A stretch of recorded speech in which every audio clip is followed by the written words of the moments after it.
Fryderyk Chopin's diagnosis of tuberculosis at Majorca changed everything. In her autobiography, George Sand admits she may have made a blunder. Her role of lover had been changed to that of caregiver. More doctors were summoned. Chopin made fun of these medical experts with his usual dry humor. The first one said I was going to die.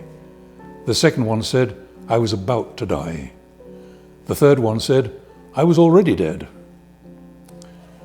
Towards the end of January 1839, Chopin's piano arrived in Parma, and it was hauled up the mountainside to Valdemosa. At last he could put the finishing touches to his 24 preludes, a task that he probably completed in about 3 weeks.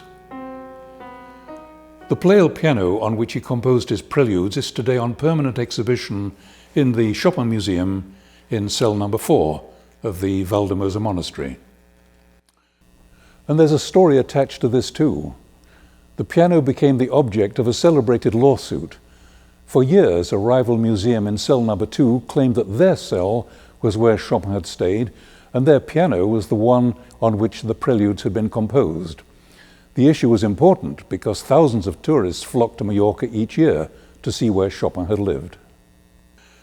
A judge from the commercial court in Parma visited the monastery, and after examining pictures drawn by Maurice Sand that captured views that could only have been obtained from its windows, declared that cell number 4 was the authentic cell, and the piano there was the authentic piano. By mid-February, Chopin and Sand had been in Majorca for 3 months, and Sand knew that she would have to get Chopin back to the mainland for medical treatment. It was a rough sea crossing back to Barcelona. Chopin was seasick, and in Sand's words, he coughed up bowlfuls of blood. The story of Chopin's stay in Majorca is always interpreted in the popular imagination, and incidentally by Hollywood, as a romantic adventure of the heart.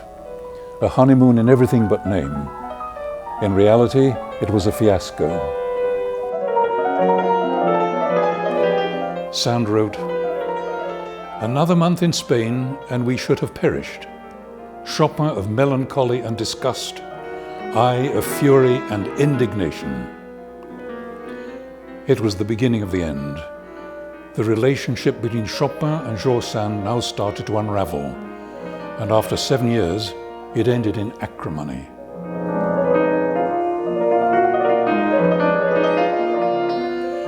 This image of Chopin is the only known photograph of the composer. It was taken in 1847, at the time of the final rupture with Sand.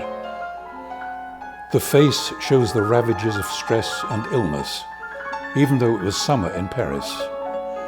Chopin is wearing an overcoat, the better to protect himself against the cold, of which he always complained. This is just a brief glimpse of one of the many episodes that I've tried to bring to life in my biography of Fryderyk Chopin.